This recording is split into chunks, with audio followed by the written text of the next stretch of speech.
그죠? 이 새해 첫 시간에 찬양하고 서로 축복하고 인사하고 또 말씀을 듣는 게 얼마나 큰 기쁨인가. 한 해를 돌아보면서 세 가지 가장 큰 감사 제목을 한번 제가 생각해 봤습니다. 담임 목사로서 가장 큰 감사 제목 첫 번째로는 사랑의 동산교회를 분리배척하고 1년 동안 여러 가지 모양으로 기도로 재정으로 또 같이 전도로 여러 가지 섬김으로 교회를 든든히 세워간 것이 너무나 감사한 일이었습니다. 두 번째는 우리가 많은 것을 하지 않았지만 기령돈 목사님이 새봄 커뮤니티 교회를 개척한 것이 저로서는 아주 큰 감사 제목입니다. 세 번째로는 우리 지난주에 있었던 임정인 전사님을 하위로 선교사로 러시아에 파송한 그 일이 감사한 일이었습니다. 왜 이것이 저에게 감사한 일이냐면 사실 담임 목사로서의 진정한 열매는 많은 사람들이 교회에 나와서 부흥하는 게 아니라 또 다른 담임 목사를 세우는 것이 진정한 열매거든요. 교회의 진정한 열매는 교회에 부흥하는 것이 아니라 또 다른 교회를 세우는 것입니다. 그러면 순장의 진정한 열매는 뭐죠? 또 다른 순장을 세우는 것이요, 패밀리의 진정한 열매는 또 다른 패밀리를 세우는 것입니다. 주일학교 선생님의 진정한 열매는 뭘까요? 또 다른 교사를 세우는 것입니다.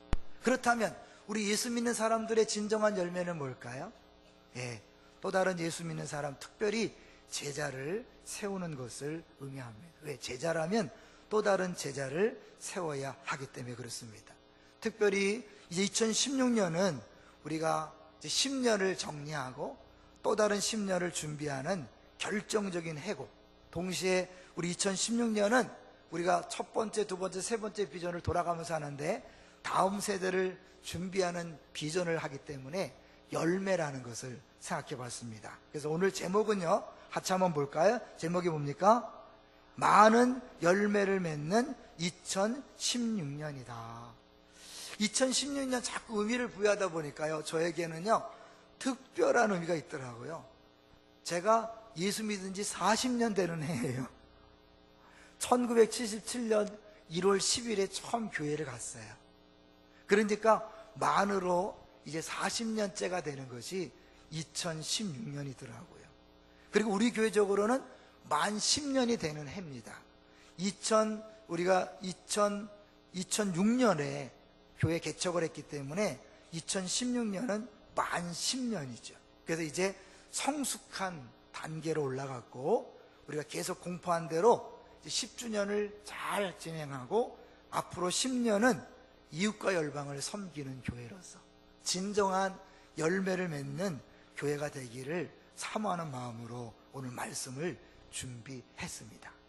사실 우리가 예수 믿고 구원받는 것으로 끝나는 인생은 아닙니다. 하나님은 우리를 구원한 다음에 우리에게 원하는 게 있어요. 그게 뭘까요? 열매입니다. 열매도 보통 열매가 아니라 많은 열매를 맺기 원하십니다. 목사가 또 많은 열매 욕심 부리는 거 아닌가? 아닙니다. 오늘 본문 한번 같이 볼까요? 예수님께서 친히 하신 말씀인데요, 자, 2절을 먼저 읽겠습니다. 2절 같이 읽어볼까요? 시작.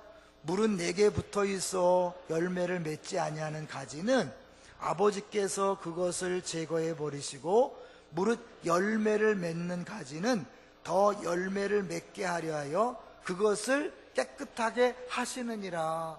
이 하나님이 농부고 예수님이 포도나무고 우리가 가지인데요, 이 농부이신 하나님 아버지는 우리에게서 열매를 걷기를 원하시고 열매 맺을 수 있도록 여러 가지 일을 하신다는 거죠.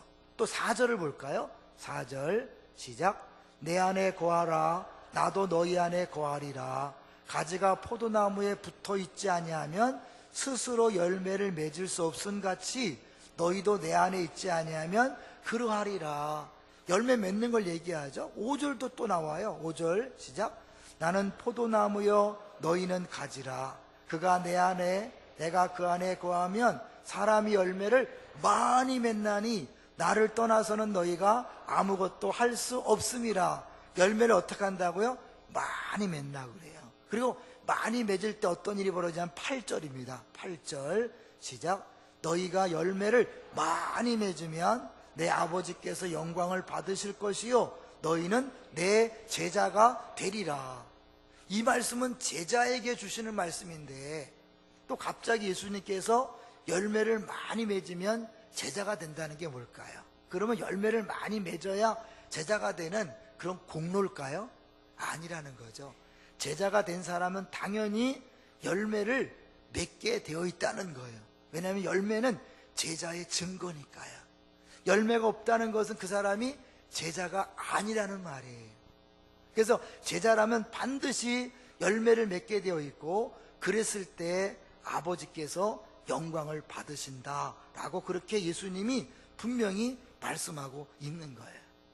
자, 그러면요, 열매란 게 뭘까요? 여러분, 열매라는 거, 첫 번째 열매는 잘 아는 것처럼 갈라디아서 5장에 보면 5장 22절 23절에 보니까 성령의 9가지 열매가 나오지요. 그러니까 우리가 예수 믿는 사람이라면 예수님을 닮아서 우리 성품이 변화되는 거죠. 우리 성품이 거룩해지는 거예요. 예수 믿고 변화되는 거예요. 만약에 예수 믿었는데 옛날 성질 그대로 나타나 있고 옛날처럼 똑같이 죄짓고 옛날처럼 똑같이 용서하지 못한다면 그 사람은 예수 믿는 사람이라고 말하기 어렵죠. 제자라고 말하기 어렵습니다. 여러분, 1년 전하고 오늘하고 다르셔야 돼요. 5년 전하고 오늘하고 달라야 됩니다.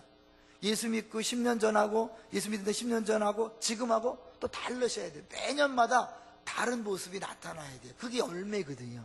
만약에 아무런 변화가 없이 맨날 똑같은 모습이라면 그 사람은 제자라고 말할 수 없어요. 또 어떤 사람은 변하는 것이 아니라 뭐야?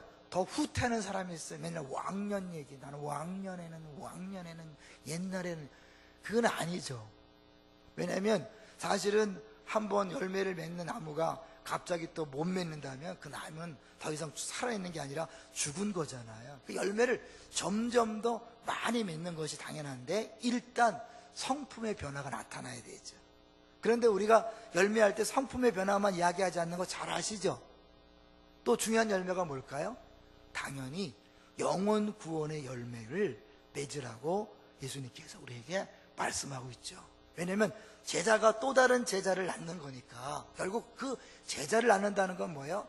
제자 삼기 위해서 먼저 전도하고 그를 양육하는 그런 것을 의미하잖아요. 예수님께서 이 땅에 오시는 목적이 뭐죠? 내가 온 것은 양으로 생명을 얻게 하고 더 풍성케 하려 함이라.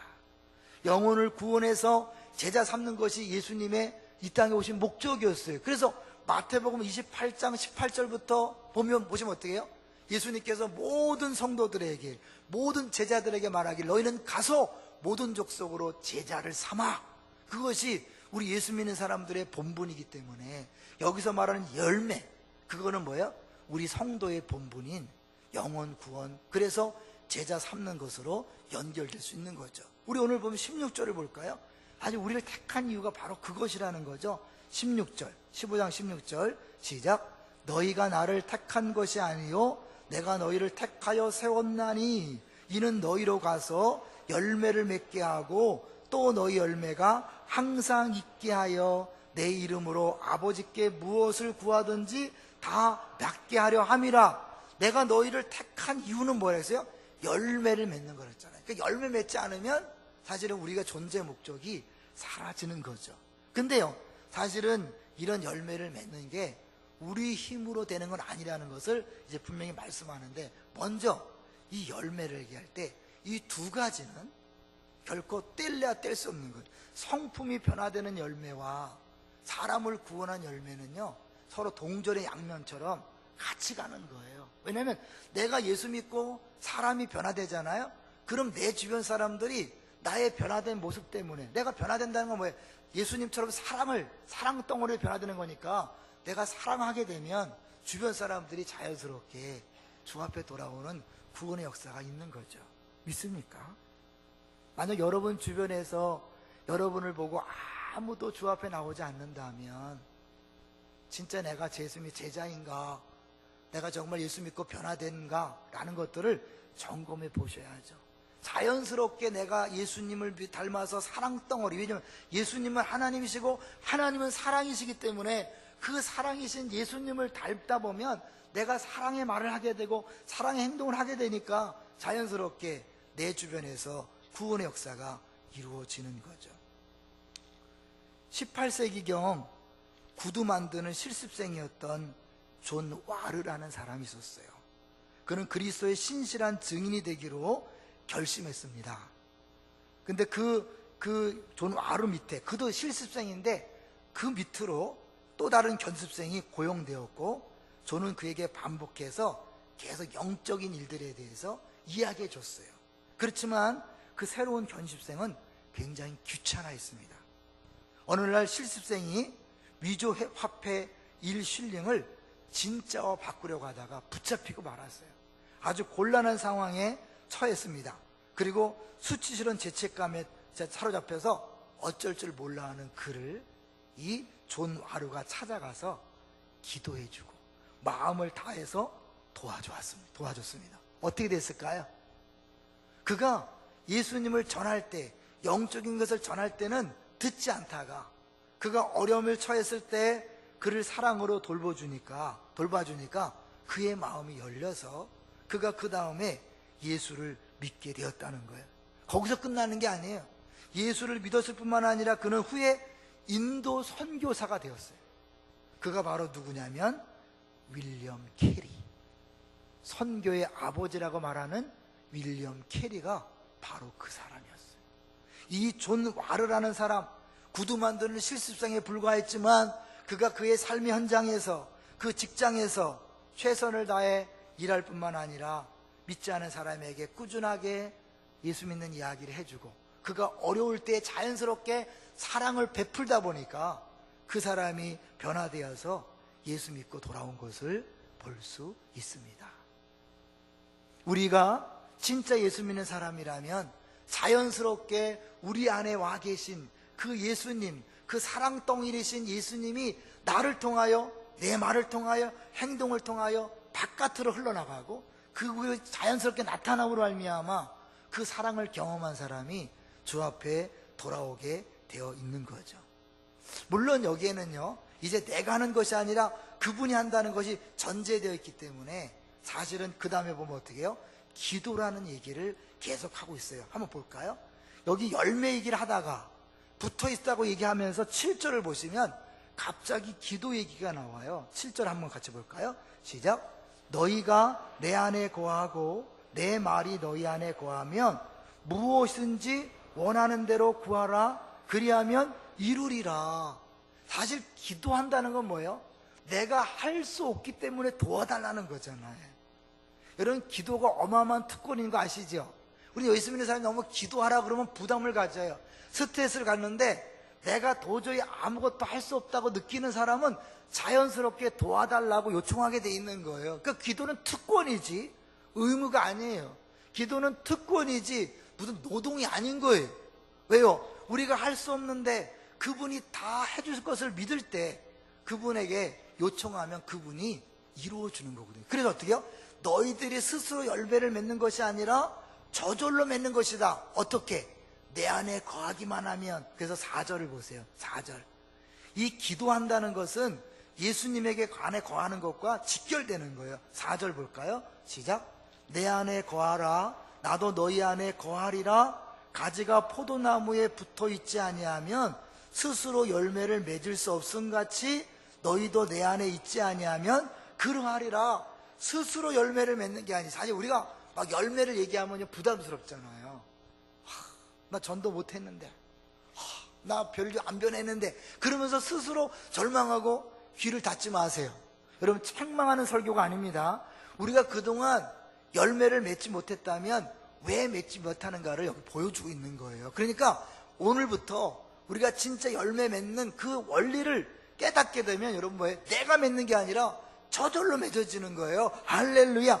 당연히 맺어지는 거예요. 할렐루야. 여러분, 이걸 의무로 생각하지 마세요. 율법으로 생각하지 마세요. 복음으로 들으셔야 돼요. 여기 보니까 스스로 열매를 맺는 게 아니라 이 내 안에 내가 포도나무에 붙어 있으면 그 포도나무가 열매를 맺게 하는 거예요. 5절을 보겠습니다. 5절 시작. 나는 포도나무요 너희는 가지라. 그가 내 안에 내가 그 안에 거하면 사람이 열매를 많이 맺나니 나를 떠나서는 너희가 아무것도 할 수 없음이라. 포도나무 가지에 붙어있기만 하면 포도나무에서 진액이 나와서 저절로 열매를 맺는데, 그걸 다른 편에 하면 그가 내 안에 내가 그 안에 뭐예요? 연합된 거죠. 예수님이 내 안에 오셔서 나와 하나 된 것을 얘기하는 거죠. 그럼 어때요?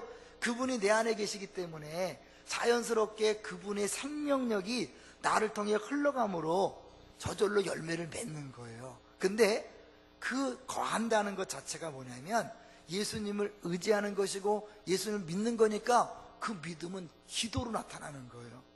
이걸 한번 깊게 설명해 볼까요? 저는 언제부턴가 그 프로 배구를 보면서요, 그 감독들이 귀에다 뭘 꽂고 있는 거 보면서 저 인간들이 뭐하나 저거? 왜 감독이 저 귀에다 뭘 꽂고 있지? 최근에 방송을 통해 알게 된 게 뭐냐면 그 배구 감독들이요, 끊임없이 누군가로부터 조언을 듣는데요. 그러니까 그 경기장 안에서 컴퓨터로 열심히 분석하는 분석관의 내용을 계속 공급받는다는 거예요. 그래서 그걸 듣고 그 감독이 미처 보지 못한 부분들을 듣고 나서 선수들한테 지시하기도 하고 코치하기도 한다는 거예요. 만약에 내가 다 할 수 있다 그러면요, 이거 필요 없겠죠.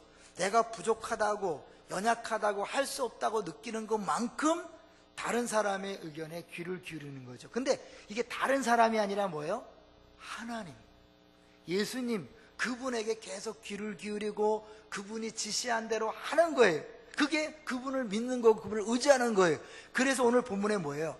자연스럽게 내 계명을 지키는 것이 내 안에 거하는 것이다 그러죠. 한번 볼까요? 10절 보세요. 10절 9절까지 내 안에 거하라 그러면서 10절 보니까 같이 읽어볼까요? 시작. 내가 아버지의 계명을 지켜 그의 사랑 안에 거하는 것 같이 너희도 내 계명을 지키면 내 사랑 안에 거하리라. 그의 계명을 지킬 때 사랑 안에 거하는 거, 그럴 때 열매가 맺는 거예요.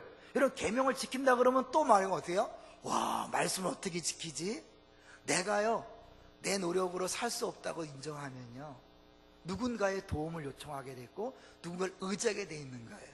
제가 말씀을 준비하다가 호주에 있는 우리 조카 얘기가 생각났어요. 이 조카가 완전히 초보야, 온전 초보야. 근데 이제 평상시 때는 문제가 없었는데 이제 직장 생활하기 위해서 자기 남편이 직장 생활하기 위해서 차 하나 있고 이 조카가 차가 있어요. 근데 이 보통 때는 이제 남편이 거의 다 해주다가 이제 훈련 받는 중인데 이사를 가게 된 거예요. 근데 이사 가는데 이 차 두 대를 한꺼번에 옮겨야 되니까 이 남편 혼자 할 수 없어서 이 조카가 할 수 없이 떨리는 마음으로 차에 타고 남편이 타고 가고 이제 핸드폰을 열어놓고 이제 가는 거예요. 계속 지시하면서 바로 앞뒤 가면서 막 지시하는데 얼마나 떨리겠어요, 초보니까. 근데 이제 남편은 이 우리 조카 사이는 그렇게 말이 많은 애가 아니에요. 그러니까 꼭 필요한 말만 하고 이제 잠잠하니까 얘가 불안한 거야. 오빠 왜 말 안 해? 왜 말 안 해? 자꾸. 왜냐면 순간순간마다 그 지시를 받지 않으면 위험할까봐 걱정하는 거예요. 저는 그걸 보면서요, 우리가 진짜 내 생활 속에서 내가 부족하고 연약하다는 걸 느끼면 뭐예요? 한시도 빼먹지 않고 주님 말씀하세요, 말씀하세요. 지금 어떻게 할까요? 뭐 어떻게 하면 좋을까요? 이렇게 묻게 되는 거죠. 이렇게 의지하게 되는 거예요. 그러니까 우리가 계명을 지키는 게요, 어려운 게 아니라 내가 스스로 할 수 없다는 걸 느끼는 사람은 어떻게 해요? 오히려 기쁨으로 즐거움으로 지키게 되어 있는 거예요. 왜? 그 지시를 따르면, 그 계명을 지키면 뭐 옳은 길로 갈 뿐만 아니라 풍성한 만족한 길로 가기 때문에. 왜? 여호와는 나의 목자시니 내가 부족함이 없으리라 그랬죠. 양이 풍족한 그 삶을 누리려면 목자가 인도하는 대로 한 걸음으로 따라가는 거예요. 우리가 예수님을 따라가는 안 보이니까 어떻게 해요? 예수님의 그 말씀을, 하나님의 말씀을 매 순간마다 듣고 순종하는 것, 그것이 목자를 따라가는 것이고 그 계명을 지키는 것이고 그것이 그 주 안에 거하는 거니까 그러면 저절로 맺는다는 거예요. 근데 많은 경우에요, 우리가 그 계명을 잘 안 지키잖아요. 왜요? 하나님 말씀대로 살다가는 100% 손해볼 것 같고 망할 것 같고 안 될 것 같으니까 어때요? 적당선에서는 교회에 나와주지만 신앙생활을 하지만 결정적일 때는 뭐야? 내 생각과 내 경험이 앞서지 그 주님의 말씀에 귀를 기울이지 않는 거예요. 그러니까 우리가 자연스럽게 주님 안에 거하는 게 아니고 그러니까 열매가 안 나타나는 거죠. 그리고 나서 열매 얘기하면 우리가 스트레스 받는 거잖아요. 저는요, 목사지만 내가 얼마나 부족한가를요, 순간순간 느껴요.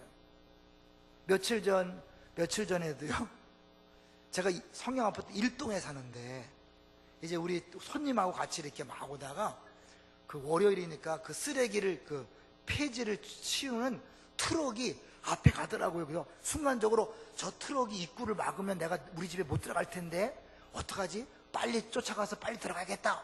그런 마음으로 막 쫓아가다가요, 트럭이 이제 후진하는 사이에 내가 싹 들어갔어요. 이야, 빨리 잘 들어왔다. 그리고는 차를 딱 세우고는요, 304호를 향해서 막 갔어요. 분위기가 조금 이상해요. 평상시랑 달라요. 올라갔더니요, 불자의 집 다 붙어 있더라고요. 이상하네. 304호인데 내려보니까 2동으로 들어간 거예요. 매일 가는 거기도 내가 실수로요, 2동을 간 거예요. 내가 그렇게 연약하다는 걸 느끼니까요, 나는 주님 없이는 못 산다. 주 없이 살 수 없네. 죄인의 구주요. 이렇게 주님을 절대적으로 의존할 수밖에 없기 때문에 말씀대로 사는 것은요, 너무 당연한 거고, 나한테 좋은 일이고, 쉬운 일이고, 기쁜 일이에요. 내가 교만하면, 내가 할 수 있다고 생각하면 아무것도 따라하지 않지만, 내가 못한다, 부족하다, 연약하다, 내가 심령이 가난해지면 전적으로 그분을 의지해서 그의 계명을 지키는 것, 너무너무 쉽고 좋은 일이에요. 동의하십니까? 말씀대로 안 사는 사람은 어떤 사람이에요? 교만한 사람이에요. 자기 힘으로 살 수 있다고 느끼는 사람이에요. 근데 그게 문제가 뭐냐면, 자기 힘으로 살 수 있다고 느끼지만 예수 안에서는 아무것도 못한다는 거예요. 자, 볼까요? 자, 보세요. 아무것도 못한다. 5절을 보겠습니다.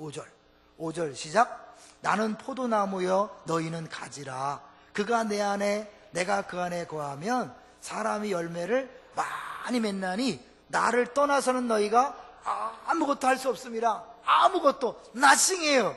근데 내가 하나님 말씀대로 살지 아니하고 내가 사는데도 하는 수많은 봉사가 있는데요, 이거는 뭐죠? 네, 주님은 그걸 아무것도 아니라고 얘기해요. 마태복음에 보면요, 내가 주의 이름으로 선제 노릇하고 주의 이름으로 병을 고치고 주의 이름으로 권능을 행했습니다. 예수님께서 난 너를 도무지 알지 못한다, 이 불법을 행하는 자들아. 내가 하는 것은 주님은요, 아무것도 아니라 그래요. 내가 주 안에 거해서 주님이 친히 하셔서 주님이 친히 열매 맺는 것, 그것만 주님이 인정하시지, 내 노력으로, 내 경험으로, 내 지식으로 아무리 많이 교회 봉사하고 아무리 많이 노력해도 주님 뭐예요? 아무것도 아니라고 하는 거예요. 그래서 주님 안에 거하는 게 중요해요. 근데 주님 안에 거한다는 건 뭐라고 해요? 그 말씀대로 사는 걸 얘기하는 거예요. 또 하나가 뭐냐면요, 기도라니까요. 봐요. 이런 맥락을 보세요. 거하라 거하라 그러면서 다시 한번 7절을 보세요. 7절 다시 보면 시작. 너희가 내 안에 거하고 내 말이 너희 안에 거하면 무엇이든지 원하는 대로 구하라. 그리하면 이루리라. 왜 갑자기 기도 얘기가 나왔겠어요? 구한다는 건 뭐예요? 내가 할 수 없으니까 주님이 하셔야 합니다. 주님이 하십시오. 주님에는 방법이 없습니다. 이렇게 할 때 그분이 100% 행하신다는 거예요. 대개 우리는 어떻게 하냐, 기도할 때 어떻게 해요? 내가 계획을 세워놓고 내가 정해놓고 나서 주님, 내가 일을 계획했고 일을 진행할 테니 주님 도와주세요. 주님 안 도와주면 안 돼요? 이거잖아요. 아니에요. 신앙생활은 그게 아니에요. 내가 뭘 계획하고 내가 정해놓고 주님 조금 도와주세요가 아니라, 내가 계획한 게 아니라, 내가 진행하는 게 아니라 전적으로 그분 안에 거하기만 하면 그분이 나를 통해서 일하시는 줄로 믿습니다. 그 나를 통해 일하시는 것이요, 때로는 말씀을 통해서 오는 거예요. 제가 1977년도에 처음 예수 믿었다 그랬죠. 예수 믿고 나서 제일 부담은요, 늘 설교를 들을 때마다 부담은 가족 구원이었어요. 주 예수를 믿으라, 그래야만 너와 내 집이 구원을 얻으리라. 근데 그 당시에 우리 어머니 아버지 안 믿으셨고요, 우리 큰형도 안 믿으셨거든요. 그리고 사실은 안 믿는 가정 속에서 신앙생활이 쉽지 않았는데, 어떻게 하나님이 기적적으로 우리 아버지 암에 걸리게 하셔서 엄마가 예수 믿게 되고요, 그 엄마 때문에 사실 이제 그 아버지 암 때문에 엄마가 예수 믿고 아버지도 예수 믿고 돌아가셨어요. 근데 남은 게 이제 그 큰형인 거예요. 신학교에 들어가고 신학 되는데도 예수를 안 믿으니까 늘 부담이 되는 거예요. 근데 어느 날 우리 어머니와 함께 새벽 기도를 갔다가 갑자기 그날은 한 말씀이 막 마음에 들어오더라고요. 그게 아까 얘기했던 사도행전 16장 31절에 주 예수를 믿으라 그리하면 너와 내 집이 구원을 얻으리라. 너와 내 집이 주 예수를 믿으면 내 집이 구원당하는데 주님, 우리 형이 아직 예수 안 믿는데요. 주님 이렇게 약속했다면 반드시 그렇게 해주시는 거 아닐까요? 그러면서 기도했어요. 그러니까 그렇게 그날 하나님 역사하려고 그랬는데 그런 믿음이 생겼어요. 그리고 그 새벽에 기도했어요. 그리고 얼마 지나지 않아서 우리 큰형이 우리 어머니 명예권사 그 임직 받는 것 그 계기로 해서 교회 나오게 됐고 지금까지도 신앙생활 하고 있어요. 제가 한 게 아니라 주님께서 주신 그 말씀을 붙잡고 기도했을 때 주님께서 친히 행하신 거예요. 자, 그게 그거잖아요. 자, 볼까요? 7절을 보세요. 다시 한번. 내가 너 안에 거하고 내 말이 너희 안에. 주님이 거하는 게 아니라 내 말이라고 그랬어요. 자, 7절 다시 천천히 읽어보세요. 시작. 너희가 내 안에 거하고 내 말이 너희 안에 거하면 무엇이든지 원하는 대로 구하라. 그리하면 이루리라. 내 말이 너희 안에 거하면. 주님이 우리에 거하는 것과 그 말씀이 우리 안에 거하셔서 역사하는 것과 똑같다는 거예요. 그래서 주님이 우리 안에 거하게 하려면 어떻게 해요? 끊임없이 말씀을요 우리 안에 자꾸 들어오게 되겠죠. 말씀을 읽고 묵상하고 암송하고. 우리 2016년도에 말씀을 좀 많이 읽으시기를 주의 이름으로 축원합니다. 그게 주 안에 거하는 방법이거든요. 또 주 안에서 그 말씀 붙잡고 많이 기도하시기를 주의 이름으로 축원합니다. 이게 주님 안에 거하는 방법이. 그럴 때 저절로 주님이 내가 맺으려고 애를 쓰는 것이 아니라 주님이 열매를 맺게 하신다는 거예요. 하나만 더 보면요, 이제 우리가 말씀 기도도 했지만 더 중요한 건 뭐예요? 그 말씀에 근거한 것이 뭐냐면 바로 뭐예요? 계명을 지키는 건데 그 계명은 뭐다? 사랑하라는 거예요. 12절 볼까요?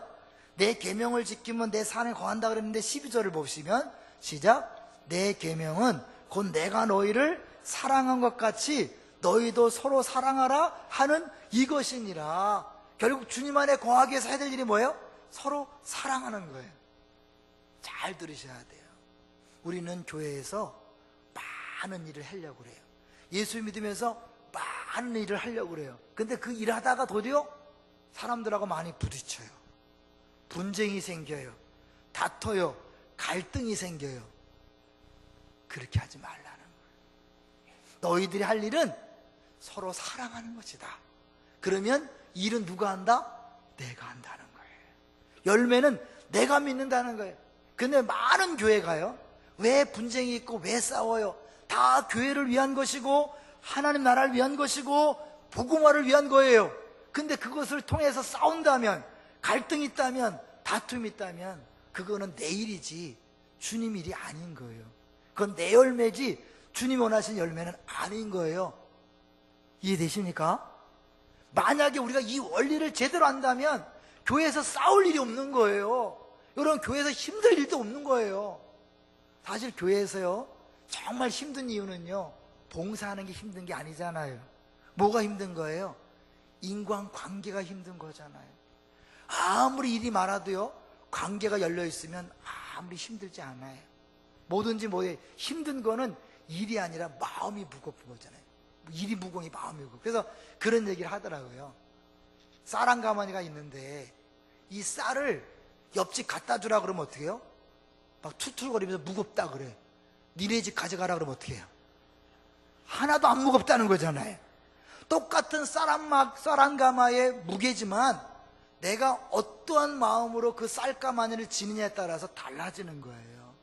여러분, 우리가 교회를 할 때 그것을 단순히 일로 보고 많은 열매를 했으니까 많은 일을 해야겠다, 그게 아니에요. 우리는 어때요? 내 옆에 사람과 사랑하는 거예요. 그 사람을 품어주는 거예요. 용납하는 거예요. 이해하는 거예요. 그것이 사회적으로 볼 때는 능률이 없어요. 왜? 잘하는 사람끼리 모여서 착착착착 일 진행하면 효과적이 되고요. 효과가 아니라 효과적이 되겠죠. 그죠? 열매 많이 맺겠죠. 능률이 있겠죠. 아니라는 거예요. 그래서 얻어진 열매는 가짜라는 거예요. 우리가 할 일은 뭐예요? 서로 사랑하는 거예요. 때로는요 일 못하는 사람을요 품어주다가 시간 낭비처럼 보일 수 있어요. 에너지 낭비처럼 보일 수 있어요. 그런데요, 그 에너지 낭비처럼 보이고 시간 낭비처럼 보이고 비효율적으로 보이는 그것이 하나님께서 일하시는 방식인 것을 알게 될 것입니다. 할렐루야. 우리가 너무 그걸 오기 때문에 일을 앞세우다 보니까 문제가 되는 거예요. 저는 하나님께서 우리 교회를 통하여 이 앞으로 10년 동안 어마어마한 일을 할 것이라고 분명히 믿습니다. 왜요? 이 기쁨의 동산교회가 분리개척된 게요, 보통 일이 아니거든요. 여러분, 있을 수 없는 일이에요. 이 건물을 그냥 준다는 거, 물론 30억이지만 그냥 준다는 거, 이런 필요가 아니에요. 그냥 가고 싶은 사람 다 가라, 이게 쉬운 일이 아니거든요. 사실 우리 김인주 목사님이 큰일 했지만 하나님이 하지 않고는 있을 수 없는 일이에요. 하나님이 왜 그렇게 특별한 방법으로 세웠을까요? 이제 우리 교회를 통해서 많은 열매를 맺기 원하시는 거예요. 할렐루야. 근데 그 많은 열매를 내가 맺으려고, 우리가 맺으려고 하면 안 되는 거예요. 힘만 들고 힘드니까 막 내가 얼마나 힘든지 아냐. 그리고 서로 싸우고 서로 누구 힘 자랑하고 서로 자기 자랑하다가 끝나잖아요. 아니란 말이에요. 우리 그냥 사랑하는 거예요. 얼마큼 사랑한다고요? 목숨을 내어주기까지. 볼까요? 13절을 보세요. 13절 시작. 사람이 친구를 위하여 자기 목숨을 버리면 이보다 더 큰 사랑이 없나니. 누가 이런 일을 하셨어요? 예수님이 우리를 위하여 자기 목숨을 버리셨잖아요. 여러분, 목숨을 버리는데 못할 게 뭐 있어요? 그 사람의 말을 못 들어줄 게 뭐 있겠어요? 그런데 내가 다른 사람의 부탁을 안 들어주는 건 뭔지 아세요? 내가 너무 세기 때문에 그렇고, 내 고집이 있고 내 철학이 있고 내 주장이 있고, 나는요 살아오면서 한 번도 그런 적이 없습니다. 얼마나 멋있는지 몰라. 근데 제자는 아니에요. 왜요? 제자는 나란 단어가 쏙 빠져야 돼. 내 사전에는요 그런 거 없습니다. 멋있어요. 제자는 아니에요. 난 일생 동안 한 번도 그렇게 결정해 본 적이 없습니다. 네, 멋있습니다. 제자는 아니에요. 나는 한 번 한다면 합니다.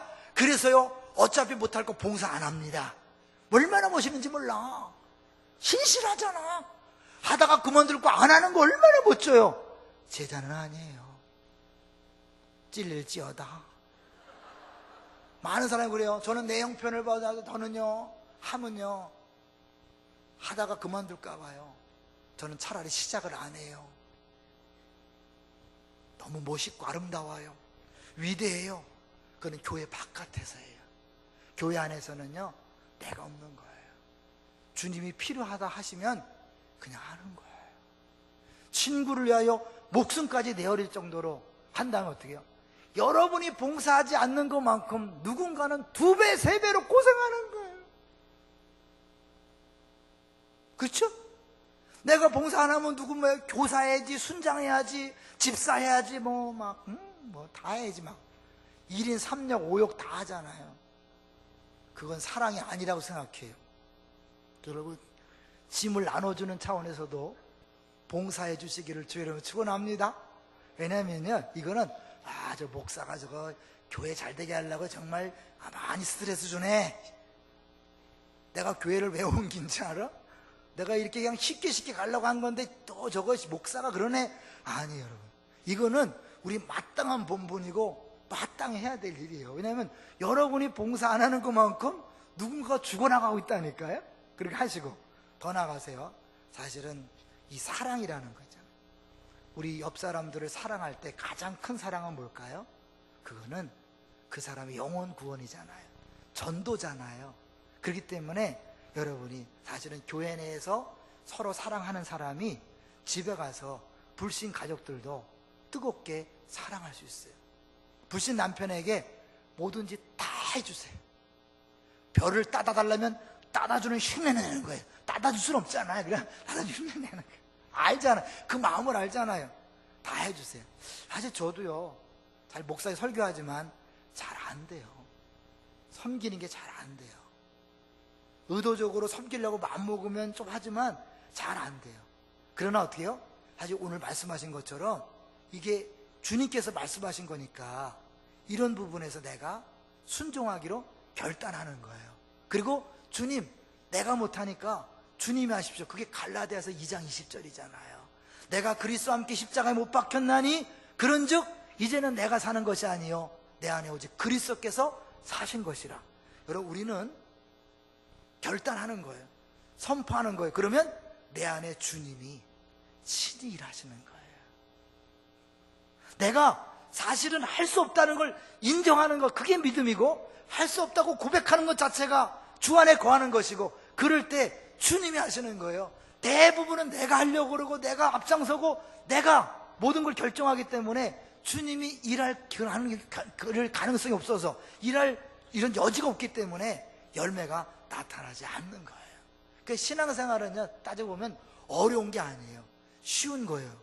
근데 왜 어렵냐면 내가 하려고 하기 때문에 어려운 거예요. 다시 한번 보세요. 저절로 나요. 자, 3절, 4절 다시 한번 볼게요. 4절 시작. 내 안에 거하라. 나도 너희 안에 거하리라. 가지가 포도나무에 붙어있지 아니하면 스스로 열매를 맺을 수 없음 같이 너희도 내 안에 있지 아니하면 그러하리라. 이 말을 뒤집으면 어떻게 돼요? 너희가 내 안에 거하고 나한테 붙어있기만 하면 저절로 스스로 열매를 맺는 것이 아니라 뭐예요? 내가 열매를 맺게 한다는 거죠. 내가 애쓰는 것이 아니라 주님이 하시는 거예요. 그럴 때 다른 사람 볼 때, 와, 저 사람은 배운 게 없는 줄 알았는데 어떻게 저런 말을 하지? 저 사람 나랑 똑같은데 어떻게 저런 행동을 하지? 그래서 베드로의 설교를 듣고 놀랬잖아요. 우리가 할 수 없기 때문에 주님이 하시는 것입니다. 이제 말씀을요 한번 정리해 보려고 하는데요, 처음 이 송구영신 예배라고 할 수 있는 이 제야 예배가 언제 드렸는지 혹시 들어보셨습니까? 이 제야 예배, 송구영신 예배를 할 수 있는 이 예배는요 1885년에 처음 드려졌대요. 그때 언더우드와 선교사들이 이렇게 기도했다 그래요. 우리는 그곳 한국에 1884년과 1885년에 도착했다. 우리는 제야 철야 기도회로 모였다. 아내들을 포함해서 10명, 2명의 하인까지 합해서 12명이 모였다. 그곳에 우리뿐이었다. 짐을 감당하기에는 너무 벅찼다. 그러나 하나님께서 말씀하셨다. 보라, 내가 세상 끝날까지 너희와 함께 있으리라. 우리는 하나님께서 우리 편에 서 계신다는 것을 알았다. 기도 제목에 대해서는 미리 이야기하지 않았다. 그러나 우리 마음에 있는 한 가지 짐, 곧 다음에는 구원받은 한 영혼을 보게 해달라고 기도했다. 한 영혼. 온 지 1년도 채 되지 않았는데 가능할까? 하나님은 놀랍게 축복해 주셨다. 1886년 7월 11일 우리는 첫 개종자에게 세례를 베풀었다. 그 깜깜할 때 아무도 믿지 않은 그때의 이 송구영신 예배, 신년 예배 때에 그들이 기도한 게 뭐냐면 한 영혼을 달라고 기도한 거예요. 그랬더니 그 다음에 한 영혼의 열매를 맺었어요.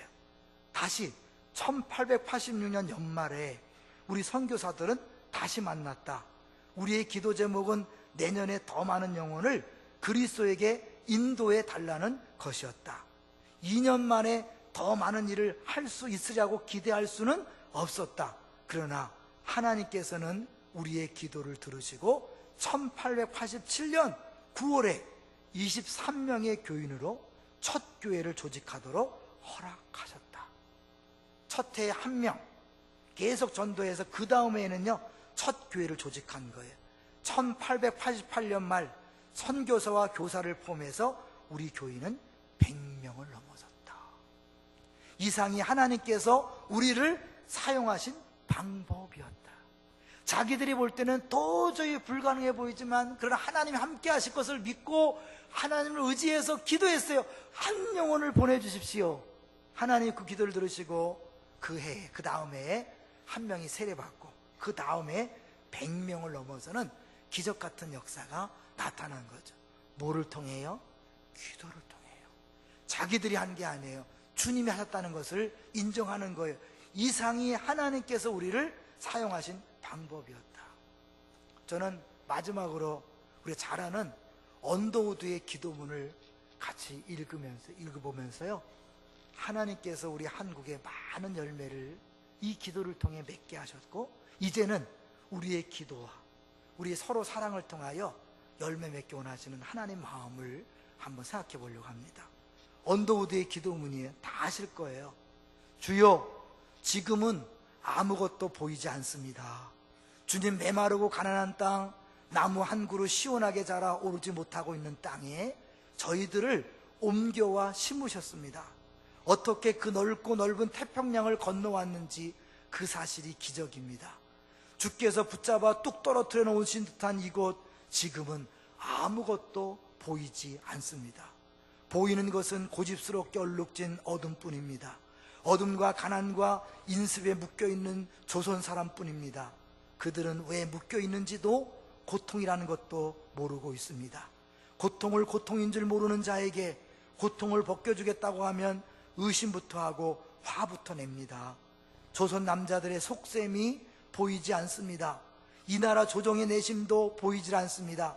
가마를 타고 다니는 여자들을 영영 볼 기회가 없으면 어쩌나 합니다. 조선의 마음이 보이지 않습니다. 그리고 저희가 해야 할 일이 보이지 않습니다. 그러나 주님, 순종하겠습니다. 겸손하게 순종할 때 주께서 일을 시작하시고 그 하시는 일을 우리의 영적인 눈이 볼 수 있는 날이 있을 줄 믿나이다. 믿음은 바라는 것들의 실상이요 보지 못하는 것들의 증거니라고 하신 말씀을 따라 조선의 믿음의 앞날을 볼 수 있게 될 것을 믿습니다. 지금은 우리가 황무지 위에 맨손으로 서 있는 것 같사오나 지금은 우리가 서양 귀신 양귀자라고 손가락질 받고 있사오나 저희들이 우리 영혼과 하나인 것을 깨닫고 하늘나라의 한 백성, 한 자녀임을 알고 눈물로 기뻐할 날이 있음을 믿나이다. 지금은 예배드릴 예배당도 없고 학교도 없고 그저 경계의 의심과 멸시와 천대함이 가득한 곳이지만 이곳이 머지않아 은총이 땅에 들이라는 것을 믿습니다. 주여, 오직 제 믿음을 붙잡아 주소서. 자기가 뭘 하겠다 하지 않았어요. 믿음을 붙잡아 달라, 주님이 일하게 해달라고 그렇게 기도하는 거예요. 그렇게 개인적으로 기도했던 언더우드가 이 1월 1일 밤 0시에 다른 선교사와 함께 기도했을 때, 한 영혼을 달라고 기도했을 때 한 영혼이 세례받고 또 더 많은 영혼을 달라고 기도했을 때 100명의 교인이 생기는 것을 보고 지금요, 한 명도 없던 이 땅에 이렇게 어마어마하게 많은 열매들이 맺혀졌잖아요. 주님이 하십니다. 믿습니까? 이제 우리 새해부터 이제 우리도 더 많은 열매를 맺는 그런 제자들이 되시기를 주의 이름으로 축원합니다. 우리가 하는 것이 아니라 주님이 하실 것입니다. 주님 안에 거하기만 하면 우리가 하는 것이 아니라 주님이 하셔서 저절로 열매를 맺는 그것이 될 것입니다. 그래서 어떻게요? 11절 보면 내가 이것을 너희에게 이루면 내 기쁨이 너희 안에 있어 너의 기쁨을 충만하게 하려 함이라. 우리는 기쁨의 동산교회, 당연히 기쁨이 충만한 교회 될 줄로 믿습니다. 하나님이 미리 작정하셔서 이름도 기쁨의 동산인데 기쁨이 충만한 건 당연하지 않을까요? 열매가 가득한 건 당연하지 않을까요? 이제 우리들이 한 사람 한 사람 주 안에 거하기만 한다면 이제 새해부터 놀라운 일들이 일어날 줄로 믿습니다.